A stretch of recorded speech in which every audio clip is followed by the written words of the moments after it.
Il y a un an, la vie de ces deux chercheurs français basculait.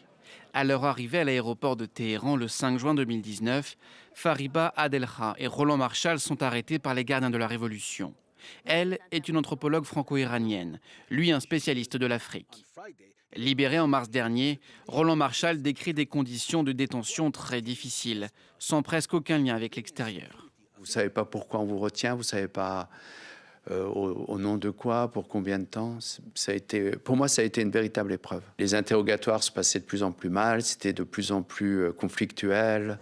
Le chercheur doit sa libération à un échange avec un ingénieur iranien détenu en France.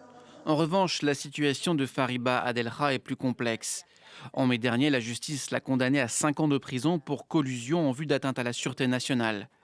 L'Iran ne reconnaît pas la double nationalité et fait la sourde oreille face aux demandes d'accès consulaire de la France. De son côté, le Quai d'Orsay dénonce une condamnation politique. Cette situation prolongée ne peut avoir qu'un impact négatif sur les relations bilatérales entre la France et l'Iran et ne peut conduire qu'à la défiance entre nos deux pays.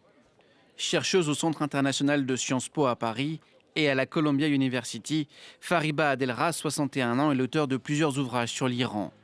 D'après son comité de soutien, son état de santé se serait amélioré malgré sa grève de la faim de 49 jours. Elle va mieux sur ce plan, bien qu'elle garde des séquelles de sa grève de la faim, notamment au niveau des reins. Elle est extrêmement combative, très lucide, très déterminée. Selon ce même comité, l'arrestation de plusieurs chercheurs français et étrangers n'aurait qu'un but, permettre à Téhéran de faire pression sur les gouvernements occidentaux pour obtenir la libération de prisonniers iraniens.